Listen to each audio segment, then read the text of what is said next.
تهران یه گاری چی بود؟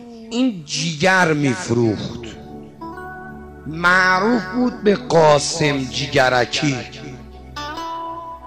یک آدم اینقدر بلند ترکه این اما زرنگ، لا چاوکش، دعوا میشد یه چرخ میزد 10 تا رو میخوابوند.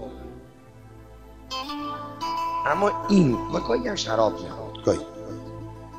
اما روز آخر ذی‌حجه که میشد دهنش رو آب میکشید. قدیم لاتا اینجوری بودن ها، هر کاری میکردن به محرم که میرسید به احترام امام حسین میذاشتن کنار. حالا رو ول کن که طرف شب عاشوراش هم گناه میکنه. بعد شب عاشوراش برای همین قبرستونا پر شده، پر جوون. حرمت نگر نمیداری، حضرت زهرا نفرینت میکنه. میگه حسین من تو گودی قتلگاه داره دست و پا میزنه، تو داری میخندی؟ شب نشینی با رفیقات داری، تو خونه دور هم جمع میشی، پاش برو حسینیه سینه‌تو بزن. میگم آخر ذی‌حجه دقیقا مثل امشب فردا شب دهنش آب میکشید، لباس عذابو میومد تو حسینیه محل و در ضمن علم هم داشت. حسینیه علم کش هیئت این بود، چون خیلی ماشاءالله قدرتمند بود، علم هم بزرگ. آقا هیئتی که 5000 سینه زن داشت. خلاصه کم کم کار به جایی رسید که رسید به 100 نفر سینه زن. مردم دیگه نیومدن. هیئت امنای هیئت دور هم نشستن که چرا هیئت کسی یه بستن گفتن چرا؟ بودن هم مردم میپرسیم، رفتن هم مردم پرسن آقا تو چرا نمیای؟ گو این قاسم جیگرکی علومت کشه هیئتتونه. خب وقتی یه هیئت راه میفته اولین کسی که مردم میبیننش کیه؟ علامت و علومت کشه دیگه. شراب بره چاوکش معروف دمه جیگرکی برو بابا ما نمیام. آقا دیدن همه به خاطر این نمیام، چیکار کنیم؟ یه جوری به قاسم میگیم که امسال محرم نیا دیگه تو حسین. اومدن یه چند روز قبل از محرم 6-7 نفری رفتن خونه قاسم و گفتن ما با قاسم کاری داریم. گفت بفرمایید و دست به سینه مؤدب ایستاد و بین این 7 نفر یه پیرمرد ریش سفید بود. گفت قاسم، گفت بله. گفت ببخشید مزاحمتون شدیم. گفت آقا منت گذاشتید سرمون. گفت ما اومدیم فقط چند تا سوال بکنیم. گفت بفرمایید. گفت قاسم حسین رو دوست داری؟ این نگاهی کرد گفت کدوم حسین؟ حسین عزیز زهرا. زد زیر گریه. گفت حاجی دست درد نکنه، بعد از یه نوکری حسین رو دوست دارم. خودم زنم بچه هم فدای حسین.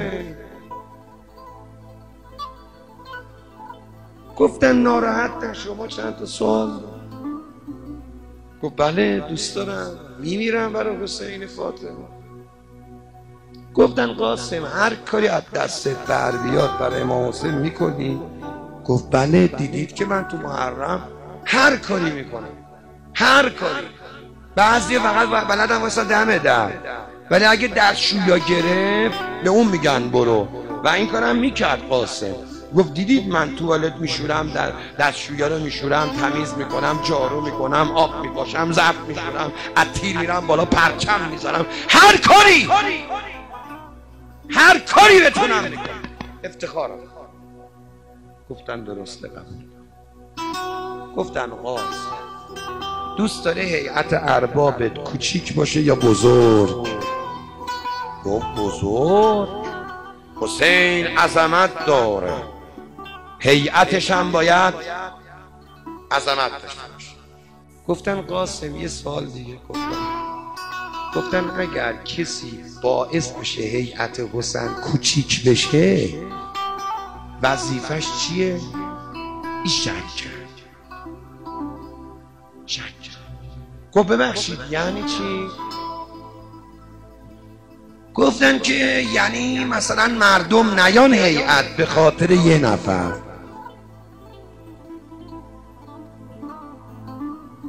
گفت اون یه نفر نیاد، اون نیاد مردم میاد.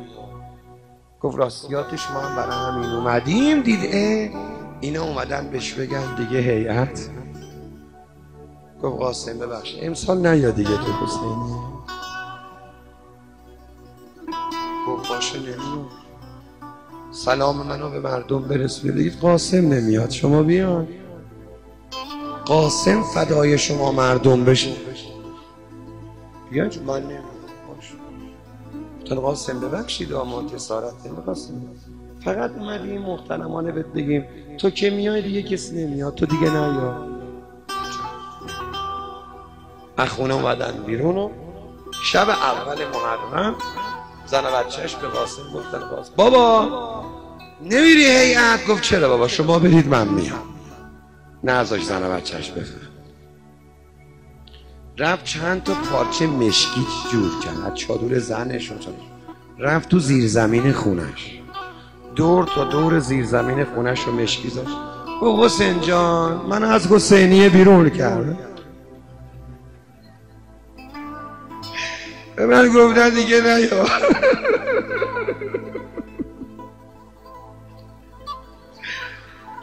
منم یه حسینیه برای خودم درست کردم.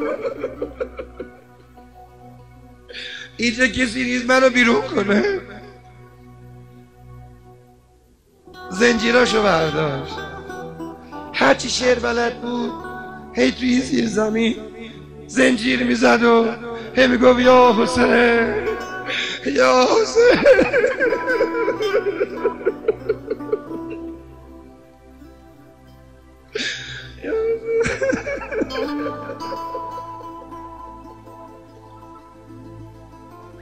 این چراغا رو خاموش کنید.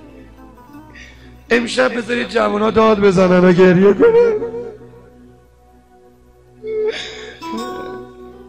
خدمه یه حسینیه هر کی صدا منو میشنوه هر جا هست بشینه رو زمین، همه بشینن، چای ریزا بشینن، هر کی خدمت میکنه توی حسینیه بشینه. امشب میخوام برای سینه زنا و نوکرها و اونا که خدمت میکنن تو حسینیه روزه بخونن. هرچی شعر بلد بود خوب. شب اول تموم شد، شب دوم، شب سوم، شب چهارم، صبح پنجم یکی از اون 7 نفر با چشم گریون از هیئت امنا، همه هفتایی اومد در خونه رفیقش درس، اشکم بند نمیاد، دید اونم داره گریه میکنه. چرا گریه میکنی؟ گفت من دیشب خواب حسین رو دیدم.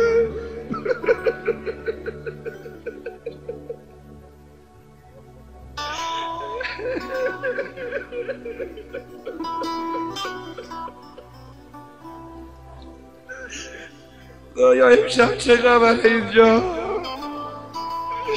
بیبی جان اومدی یه سری به ما بزنی؟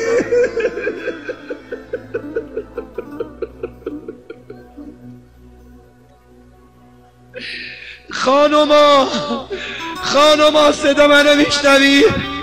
امشب اگر یه خانم پهلو شکسته رو دیدی بگو خوش اومدی.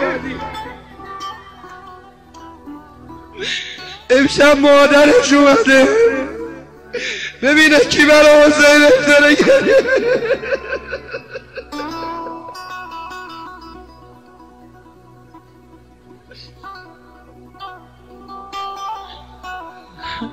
دوتایی اومدن در خونه سومی، دیدن اونم گریه میکنه. آقا 7 جمع شده. چرا گریه میکنی؟ همه خواب حسین دیدن، همه هم یه خواب دیدن. من قلبم درد گرفته نمیتونم بخونم، همینطوری میگم اگه امشب شب آخر عمرم هم باشه راضیم. چه خوابی دیدی؟ امام حسین فرموده بود شما چیکاره بودید به یکی بگید بیا، به یکی بگید بیا. من که فقط حسین خوبا نیستم، من حسین گناهکارم هستم. برید عذرخواهی کنید ازش. چرا دل قاسمو شکستید؟ چرا جلو زن و بچه‌اش کوچیکش کردید؟ اومدن در خونه قاسم. اینجا رو میخوام جوونا داد بزنن و گریه کنن ها. اومدن در خونه قاسم، دیدن در خونه قاسم بازه. در زدن. یکی از بچه‌هاش اومد دید داره گریه میکنه. چرا گریه میکنی؟ گفت بیاین بابام داره خودشو میزنه، داره بابام گریه میکنه. دویدن دیدن قاسم اینقدر سرشو به دیوار زده، این سر شکسته خونالود. چته؟ گفت منم خواب حسین رو دیدم. آقا فرمود به خاطر من ببخشید رو. اما قاسم تو که منو دوست داری، تو که 2 ماه عزاداری میکنی، چرا چاقو کشی میکنی؟ چرا شراب خوری میکنی؟ چرا آبرو منو میبری؟ قاسم میگه تو عالم رویا گفتم آقا من نمیدونستم آبرو ریزتم، حالا که ناراحتت کردم میخوام روز عاشورا بمیرم. حسین برا آوردن قاسمو. اما رفقا مردم جوونا زور عاشورا نشده بود، دیدن بچه های قاسم دویدن. مردم ما یتیم شدی، بیا جنازه بابا رو بردارید. همه اومدن. روزه من همه جمله مریض دارا، گرفتارا، کربلایا. مردم اومدن جنازه قاسم و گلبارون کردن. چه احترامی، چه گریه هایی. چرا گلبارون میکنید؟ گفتن قاسم نوکر حسین بوده. یا حسین، یا حسین.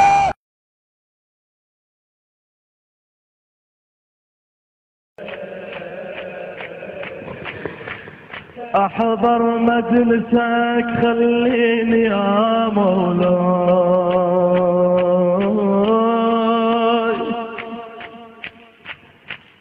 اسطر الاحذية لو شيل بوش الساق، ابوس الاحذية لو شيل بوش الساق. مولاي انت البيات تتملى تحضر مجلسك قاعد، احضر مجلسك خليني خليني خليني، احضر مجلسك اللي تبكي بيه امك الزهرة،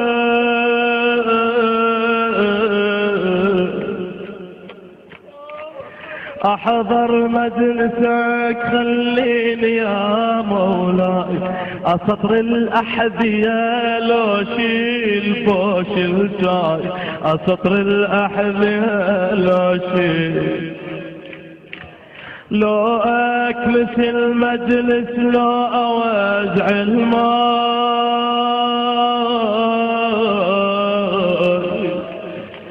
ولي يلعن يزيد يصيح نسقيني، ولي يلعن يزيد يصيح حسين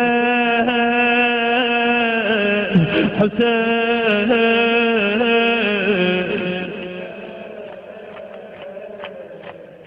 ردد بهذا الاسم.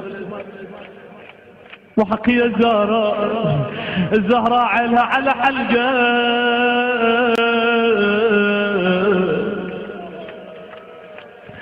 تريد تسمع اسمه ليادها، هنيالة تلطم وتبكي تحت انظار مولاة الزهراء.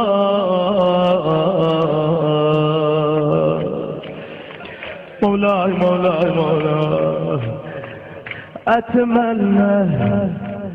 أتمنى بحسينيتك مماتي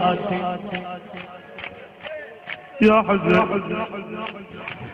أتمنى بحسينيتك مماتي عارو باللطم تخلص حياتي.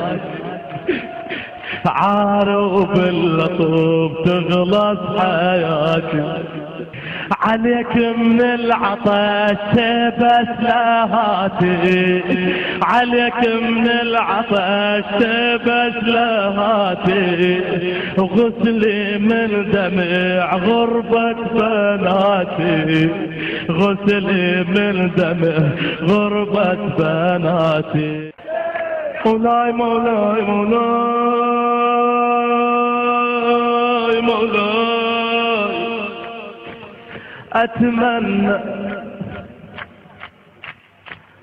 أتمنى بسوادي تفنوني.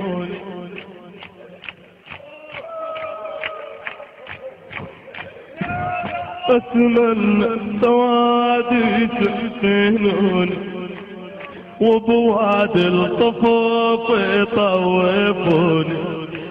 وبواد الطفوف يطوفوني بعد يا عزيز. وبراق المخيم يدفنوني. وبراق المخيم يدفنوني. وبراق المخيم يدفنوني. لك المنة مولاي يا ابا عبد الله يا عزيز. انت اللي خليتني ابكي عليك يا حسين.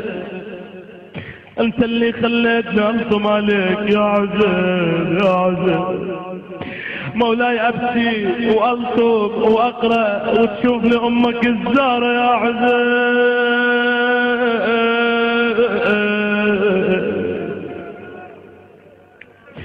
مال غيرك مال غيرك مال غيرك مال غيرك يا دمع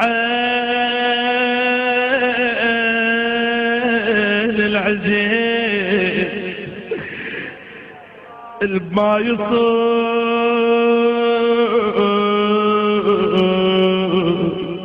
لو يعيل مال غيرك انتجر فيه وانا ما يبين طينك. مال غيرك مال غيرك مال غيرك ولا روح ولا روح. مال غيرك ولا روح حسين. مال غيرك حسين. مال غيرك حسين. مال غيرك مال غيرك